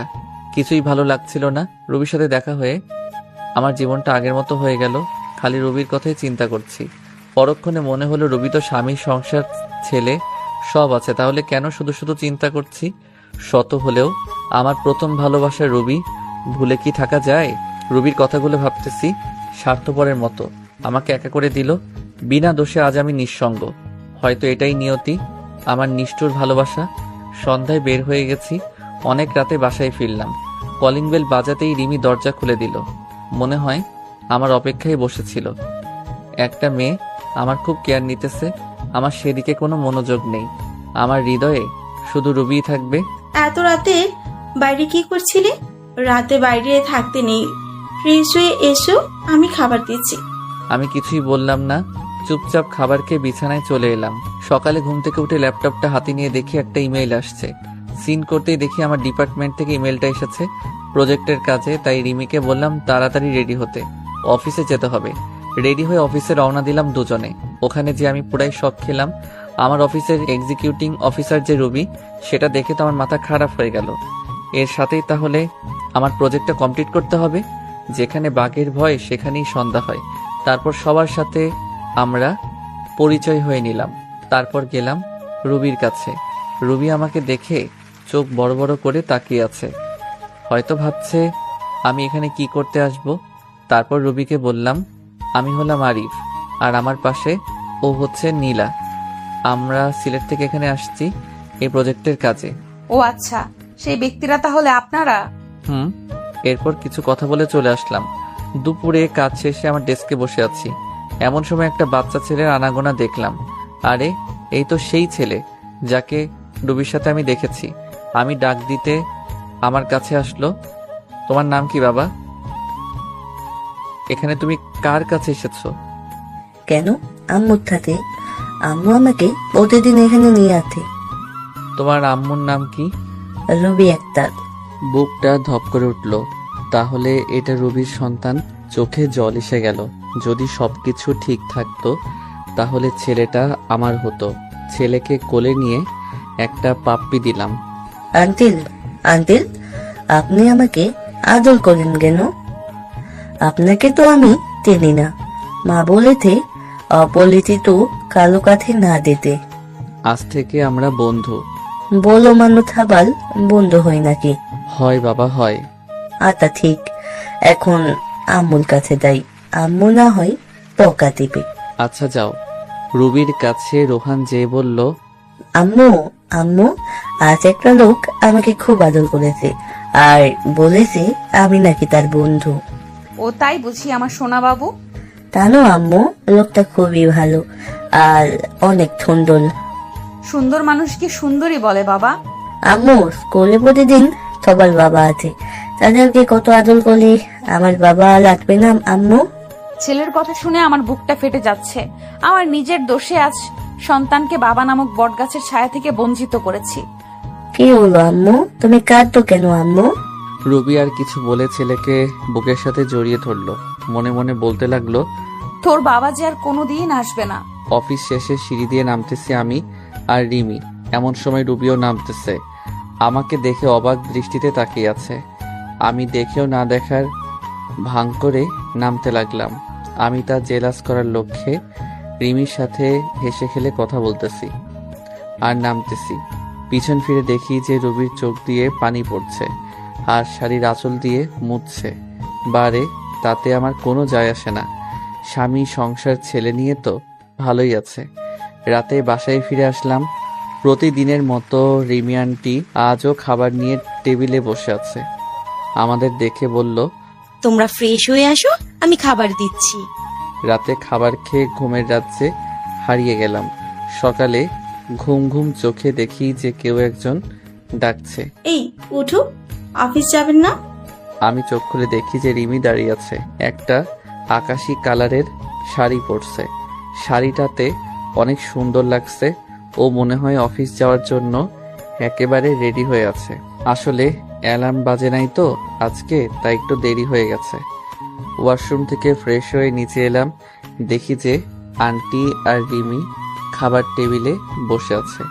আন্টির পরিবার শুধু, আর আন্টি আর কেউ নেই, মানে আঙ্কেল অফিসের কাজে বাহিরে গেছেন, আর তার ছেলে বিদেশি অফিসে চাকরি করে, তাই বিদেশে থাকে। তাই বাসায় এখন আন্টি ছাড়া আর কেউ নেই। আমিও নাস্তার টেবিলে বসে পড়লাম। খাবার শেষ করে রেডি হয়ে রিমিকে নিয়ে বের হলাম। রিমি নাকি আজ রিক্সা করে যাবে অফিসে, তাই একটা রিক্সা নিলাম। রাস্তায় দেখলাম রবি গাড়ি করে অফিসে যাইতেছে। রেড সিগন্যালে গাড়িগুলো আটকে পড়ছে। আমাদের রিক্সা নিয়ে ওর গাড়ির সাথে দাঁড়ালাম। আমার সাথে রিমিকে দেখে মুখটা মলিন হয়ে যায়। শাড়ির আঁচল দিয়ে যে বারবার চোখ মুছছে তা আমার দৃষ্টি এড়ায়নি। রিমিকে নিয়ে সোজা অফিসে চলে আসলাম। অফিসে এসে দেখলাম রবি আমার কেবিনের সামনে দাঁড়িয়ে আছে, তাই আমি রিমির সাথে হেসে হেসে কথা বলা শুরু করে দিলাম। আমিও ভাবতেছি একটু ঝাল না দিলে কি আর হয়।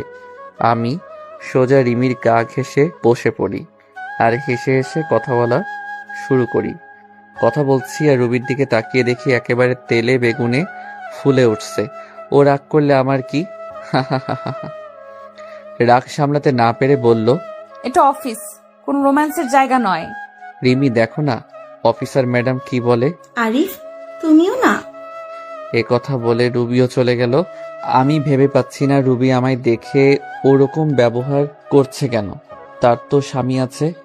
আমিও একটু মজা দেখতে রুবির পিছে পিছে রুবি কেবিনের সামনে যেতেই শুনতে পেলাম, আম্মু আম্মু আগামীকাল কুলের সালেরা বলেছে আম্মু আব্বুকে নিয়ে দিতে।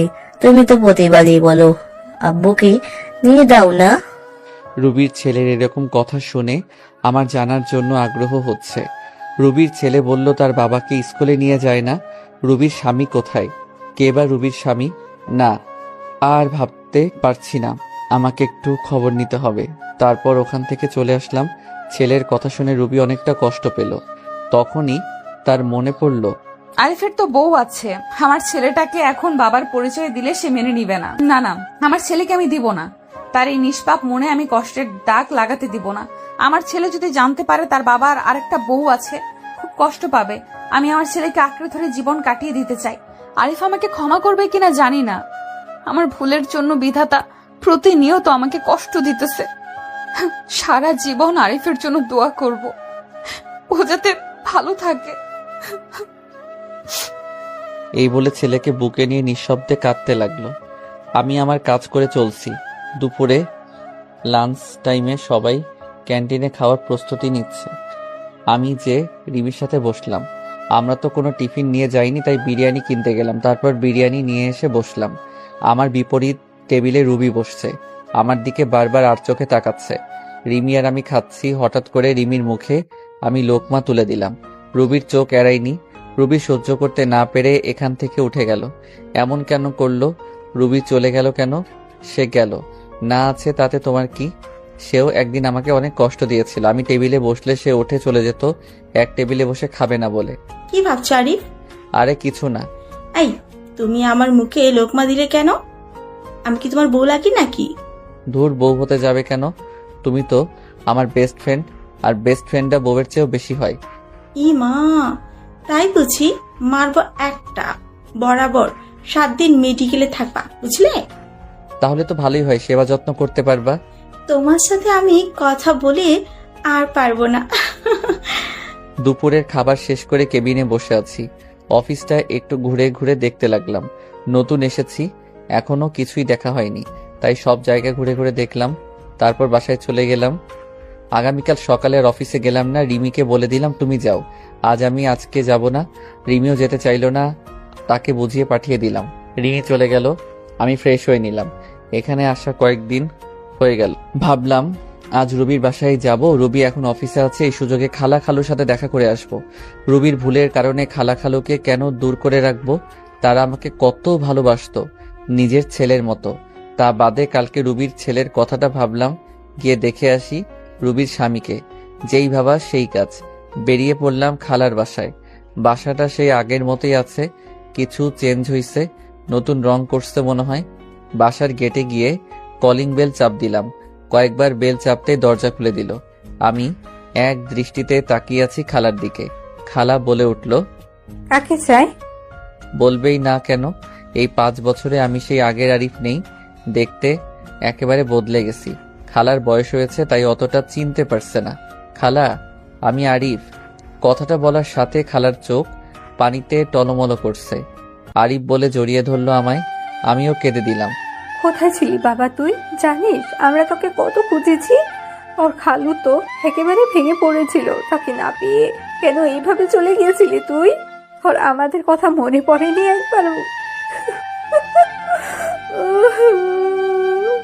কেঁদেই যাচ্ছে।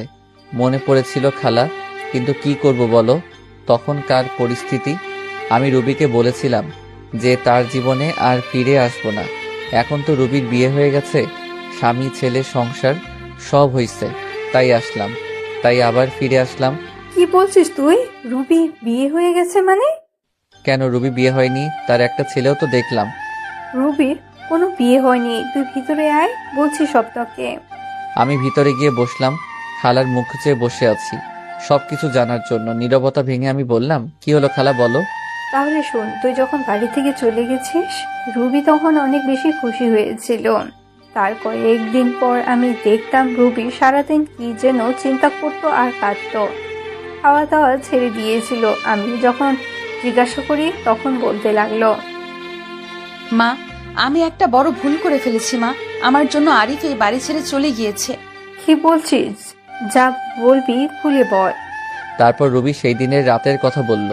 সকালে তোর সাথে অনেক বাজে ব্যবহার করে তোকে চলে যেতে বলেছে। একদিন রুবির সাথে ওর ওই বান্ধবীর দেখা হয়। ওই বান্ধবী বলে দেয় যে রুবি যখন ড্রিঙ্কস করে সেন্সলেস ছিল তখন তার ভাই রুবির সাথে খারাপ ব্যবহার করে। তাই তার বান্ধবী রুবির কাছে ক্ষমা চেয়ে চলে যায়। রুবি এসব কথা শুনে মাথাটা ধরে যায় যে তোকে দোষারোপ করেছে। মেয়েটা অনেক ভেঙে পড়ে যায়। তাই ওকে আমি কিচ্ছু বলি নাই। তার কয়েক মাস পর রুবি একদিন মাথা ঘুরে পড়ে যায়। আমরা ডাক্তারের কাছে নিয়ে গিয়ে জানতে পারি রুবি মা হতে চলেছে। আর রুবি সাথে যে ছেলেটা দেখেছিস ওটা তোর আর রুবির ছেলে। কথাগুলো শোনার পর আমার চোখ দিয়ে আপনা আপনি পানি পড়তে লাগলো। তার মানে ও আমার ছেলে। আমার যে কি আনন্দ লাগছিল বলে বোঝাতে পারবো না। তাই রুবি আমায় আর রিমিকে একসাথে দেখে জ্বলতেছিল। আরে শোন বাবা, রুবিনা তোকে অনেক ভালোবাসে। তুই চলে যাওয়ার পর ও ওর ভুল বুঝতে পেরেছে, অনেক কেঁদেছে। তোর জন্য আজও অপেক্ষা করে বসে আছে মেয়েটা। তুই আর ওকে ফিরিয়ে দিস না রে বাবা। তাই বললে কি আর হয়? আমাকেও কম কষ্ট দিয়েছিল নাকি? তার প্রতিশোধ আমি না নিয়ে তাকে কাছে টেনে নিব না? খালা, আমার একটা কথা রাখবে? কি কথা বল। আমি যে এখানে এসেছি তা যেন রুবি না জানতে পারে। আমি যে সব জানি। আর শোনো, রুবি আমাকে কম কষ্ট দেয়নি, তাই ওকে একটু শিক্ষা না দিয়ে আমি আমার কাছে ওকে টেনে নিব না। ও বুঝুক আপনজনকে কষ্ট দিলে কি হয়। আচ্ছা, তুই যা ভালো মনে করিস। ও তো তোর খালু এসে পড়েছে। তাই আমি খালুর সাথে কথা বলে অনেক সময় ওখানে থেকে চলে আসলাম। আর বলে আসলাম রুবি যেন কিছুতেই জানতে না পারে। রাস্তা দিয়ে যাচ্ছিলাম। কিছুক্ষণ যাওয়ার পর চোখ পড়ল একটা স্কুলের গেটে। দেখি যে আমার ছেলেটা ব্যাগ ঘাড়ি নিয়ে দাঁড়িয়ে আছে। কাছে যে জিজ্ঞেস করলাম, কি হলো বাবা, এখানে মন খারাপ করে দাঁড়িয়ে আছো কেন? জানো আঙ্কেল, আমার আব্বু নেই। আজ করে সবাই আব্বু আম্মু দেখেছে। আম্মু এসে শুধু ছেলের সাথে কথা বলে গেছে। আমি রাগ করে এখানে দাঁড়িয়ে আছি। ছেলের কথা শুনে বুকের বাঁ পাশে চিনচিন ব্যথা শুরু হয়ে গেল। মনে মনে বলতেছি, আমি তোর বাবাই, শুধু পরিস্থিতির কারণে আজ তোর কাছ থেকে দূরে। ছেলেকে আদর করে দারোয়ানকে বলে স্কুলের গেটের ভিতরে ঢুকিয়ে দিয়ে আসলাম। মনে মনে ভাবতেছি রুবি না হয় নিষ্ঠুর, তাই বলে আমিও নিষ্ঠুর হব। নিজের ছেলের পরিচয় আমার কাছ থেকে গোপন রাখলো। নিজের ছেলের কাছে আমি আজ পিতৃ পরিচয় গোপন রাখলাম। খুব কষ্ট হচ্ছে। মা, আজকে ওই আঙ্কেল আমার স্কুলে এসেছিল, আমাকে অনেক আদর করেছে। এই রকম যদি আমার বাবাই হতো খুব ভালো হতো না মা? রোহান, তোমাকে না বলেছি অপরিচিত কোনো লোকের কাছে না যেতে? আর কোন আঙ্কেল, আমাকে একটু কালকে দেখিয়ে দিও তো। আচ্ছা ঠিক আছে মা। রুবি তার ছেলেকে নিয়ে বাসায় চলে গেল। আমার কথা মতো খালা খালো কেউ বলে নাই যে আমি এখানে এসেছিলাম। পরদিন অফিসে গিয়ে কেবিনে কাজ করতেছি, এমন সময় পিয়ন এসে বলল, রুবি ম্যাডাম আপনাকে ডেকেছে। আমি দেরি না করে চলে গেলাম। আরিফ খান, আপনি কাল অফিসে এলেন না? কতগুলো কাজ ছিল, এভাবে কাজ না করলে প্রজেক্টটা শেষ করবেন কিভাবে? আসলে ম্যাডাম ভুলে গিয়েছিলাম একটু। রাখেন আপনার ভুলে যাওয়া। এত বড় প্রজেক্টের কাজ কোন ভদ্রলোকে যে আপনাকে দিয়েছে আমি তা ভেবে পাচ্ছি না। আর ভুলে তো যাবেনি, সুন্দরী বউকে নিয়ে অফিসে নুষ্টি ফুষ্টি করলেই তো সবাই ভুলে যায়। Sorry madam. এমন সময় রোহান এসে বলল, মা, এই আঙ্কেল আমার খুব আদর করে, তোমাকে এনার কথাই বলেছিলাম। রুবি জিজ্ঞাসা সূচক দৃষ্টিতে আমার দিকে তাকালো। আমি তার মুখে একটু খুশির ছাপ দেখতে পাচ্ছি। তারপর আবার কঠোর রূপ ধারণ করলো, আমার দিকে তাকিয়ে কথাটা বলল, তোমাকে না বারণ করেছি অপরিচিত ফালতু লোকের কাছে না যেতে? মা, আঙ্কেল খুব ভালো, তুমি ফালতু বলছো কেন? চুপ, একদম চুপ। বেশি পাকনা হয়ে গেছো না?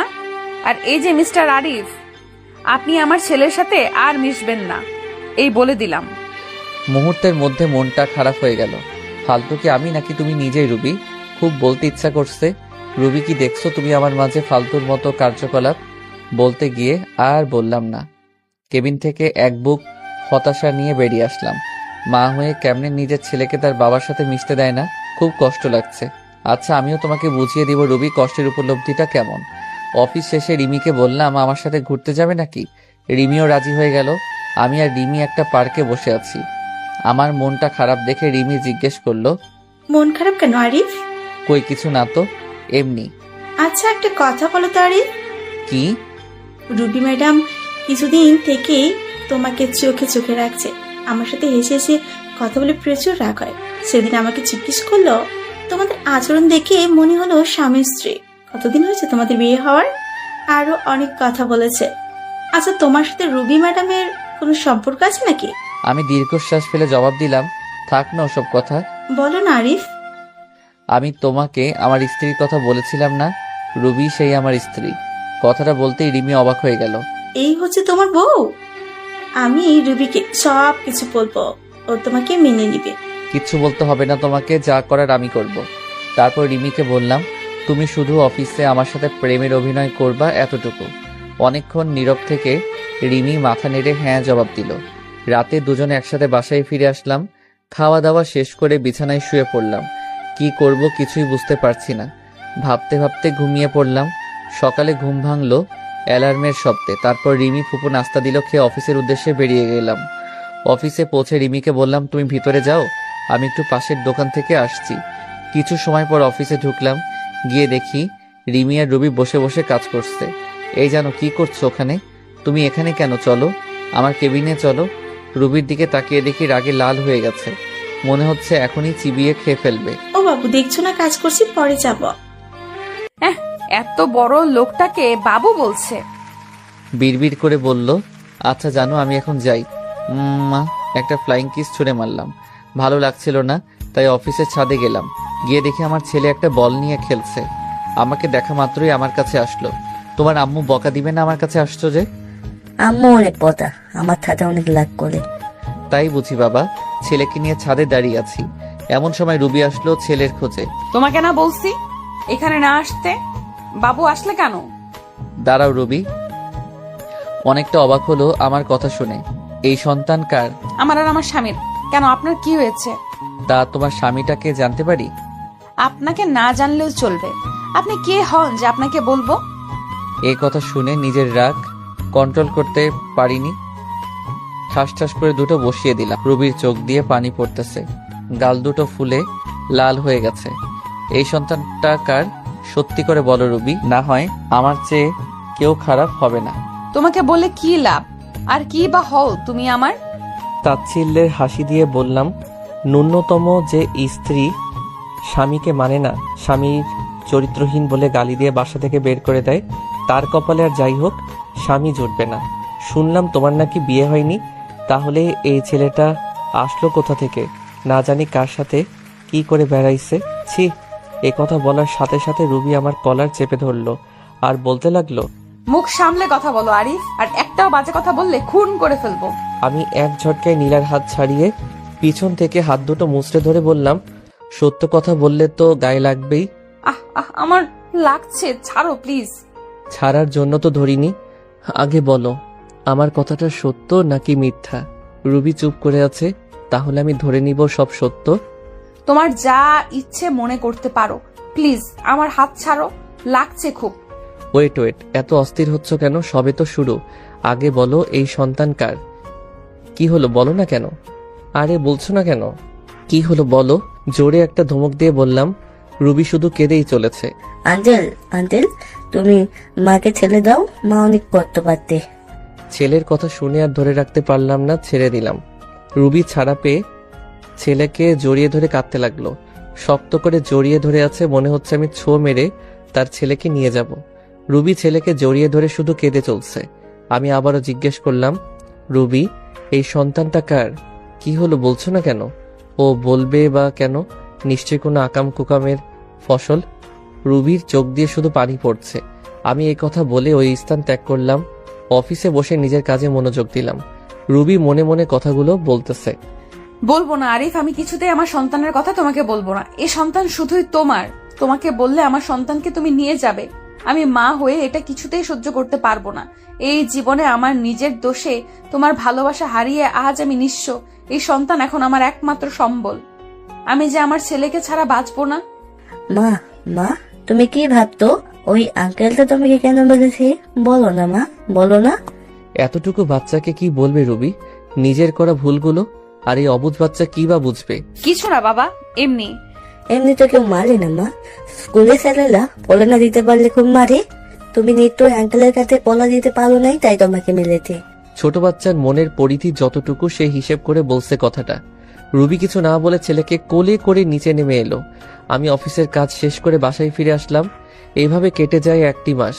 এই 1 মাসে আমি রুবিকে যথেষ্ট কষ্ট দিয়েছি। এমন কোনো দিন নেই যে রুবিকে আমি কাঁদাইনি। রিমির সাথে প্রতিনিয়ত স্বামী স্ত্রীর অভিনয় করে গেছি। রুবি এতে খুব কষ্ট পেয়েছে, আর আমিও পেয়েছি রুবির কষ্টে কষ্ট পেয়ে। প্রজেক্টের কাজও শেষের কয়েকদিন পর অফিসে গেলাম, যে দেখি রুবি আজ আসেনি। অনেকটা অবাক হলাম। অফিস থেকে বাসায় এসে শুয়ে পড়লাম। পরদিন সকালে ভাবতেছি রুবি কেন অফিসে আসেনি। না, আজ আর আমার ছেলেকে আমার কাছে নিয়ে আসবই। ওকে ছাড়া আমার একা একা ভালো লাগে না। অফিসের কাজ করে সন্ধ্যার দিকে চলে গেলাম খালাদের বাসায়। বাসায় গিয়ে কলিং বেল বাজাতেই রোহান মানে আমার ছেলে দরজা খুলে দিল। আমাকে দেখে খুশিতে বলল, আঙ্কেল। এমন সময় রুবি রান্নাঘর থেকে বেরিয়ে আসলো। আমাকে দেখে অনেকটা অবাক হয়ে গেল। এখানে কেন এসেছো? আমার ছেলেকে নিয়ে যেতে এসেছি।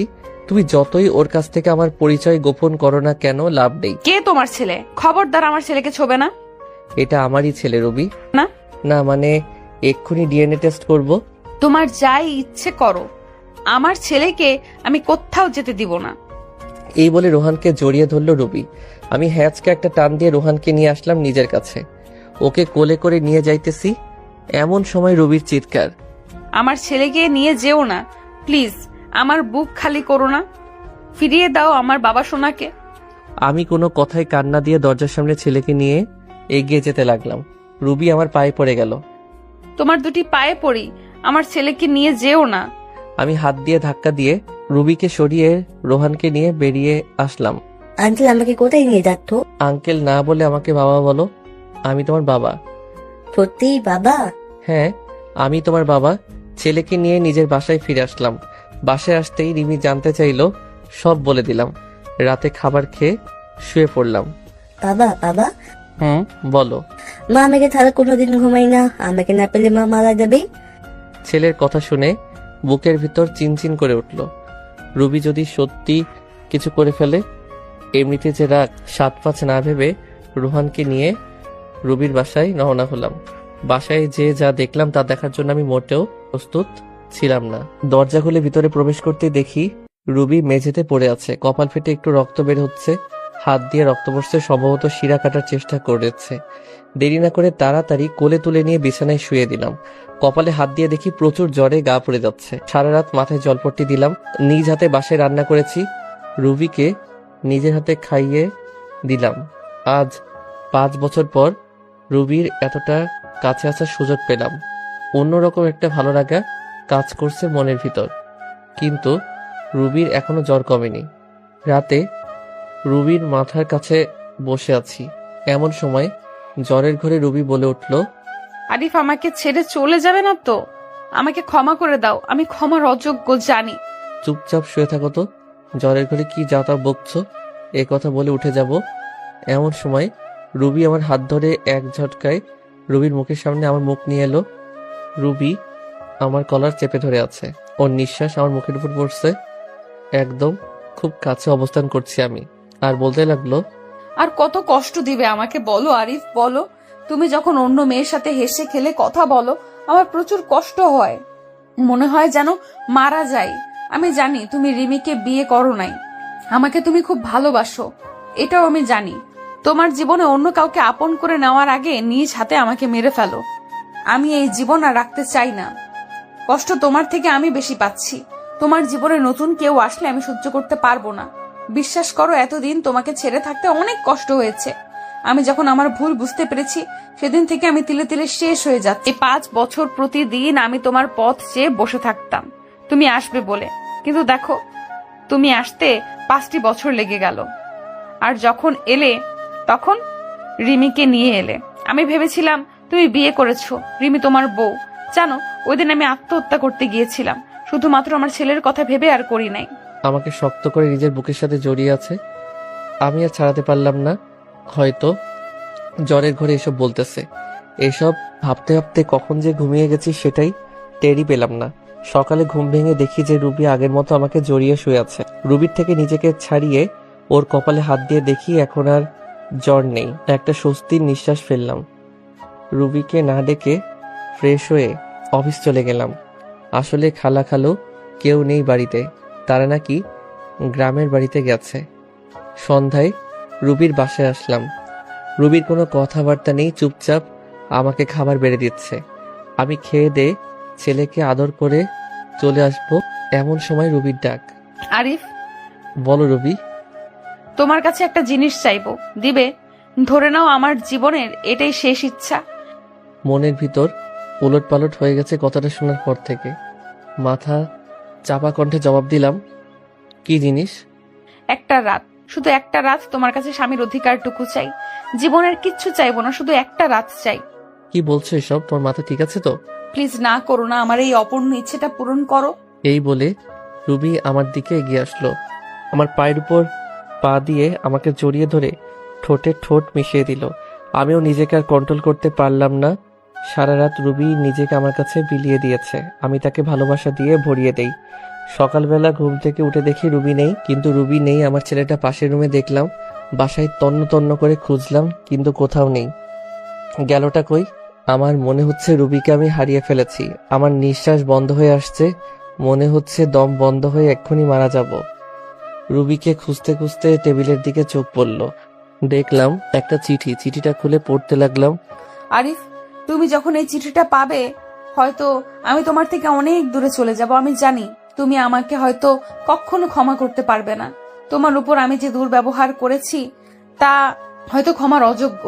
আমি রাতে তোমার কাছে স্ত্রীর অধিকার চেয়েছিলাম, তা তুমি দিয়েছো, তাতেই আমি অনেক খুশি। চলে যাচ্ছি তোমার জীবন থেকে, আর আসবো না। কোথায় যাচ্ছি তা আমি নিজেও জানি না। আর হ্যাঁ, তোমার ছেলেকে তোমার কাছে রেখে গেলাম, ওকে তুমি নিজের মতো করে বড় করো, আর রিমিকে বিয়ে করে নিও। ভালো থেকো। চিঠিটা পড়ে আমার দু চোখ দিয়ে পানি পড়েই যাচ্ছে।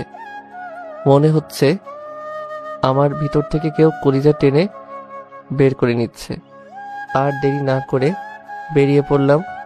যাওয়ার সময় দেখি খালা খালু চলে এসেছে। আমার দিকে তাকিয়ে বলল, কি হয়েছে?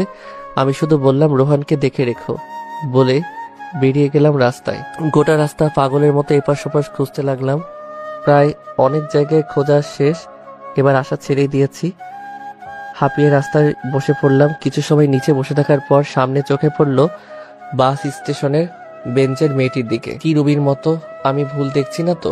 চোখ ডলে দেখলাম না, সত্যি রুবি বসে আছে, নিচের দিকে তাকিয়ে কান্না করছে।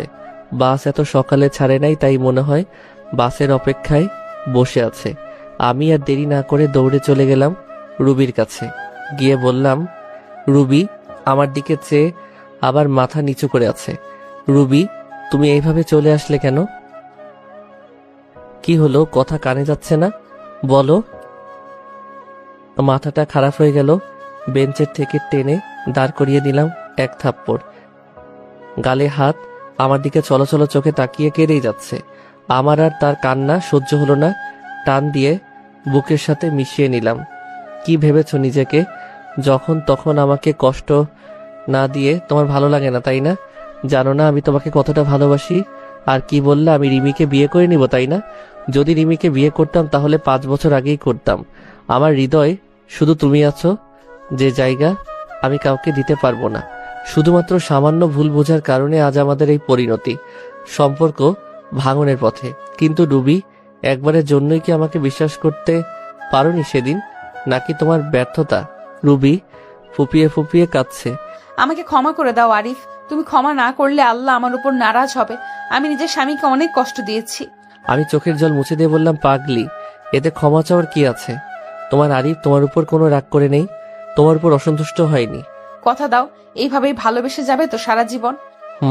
এইভাবেই ভালোবেসে যাব। তারপর দুজনে বাসায় চলে আসলাম। এরপর খালাখালুর সাথে কথা বলতে বলতে রাতের খাবার খেয়ে নিলাম। আজ খালাখালু অনেক খুশি আমাদের মিল হওয়া দেখে। খাবার শেষে রুমে আসলাম, অপেক্ষা করছি রুবি আসার জন্য। কিছু সময় পর রুবি রুমে আসতে তাকে জড়িয়ে ধরলাম। কি করছো? কি ছাড়ো বলছি। আজ তো আর ছাড়ছি না। কাল তুমি স্ত্রীর অধিকার বুঝিয়ে দিয়েছো, আজ আমি স্বামীর অধিকার বুঝিয়ে নিব। রুবিকে কোলে তুলে নিয়ে খাটে ফেলে দিলাম, তারপর জড়িয়ে ধরে ঠোঁটের সাথে ঠোঁট মিশিয়ে দিলাম। এমন সময় দরজা খোলা থাকায় আমার ছেলে ঘরে চলে আসলো। তোমরা কি করতো? ছেলের মুখে এমন কথা শুনে আমি কি করব, কি বলবো? রুবি তো আমার মুখে মুখ লুকিয়ে আছে। আসলে তোমার আম্মুর খারাপ লাগছিল তো, তাই।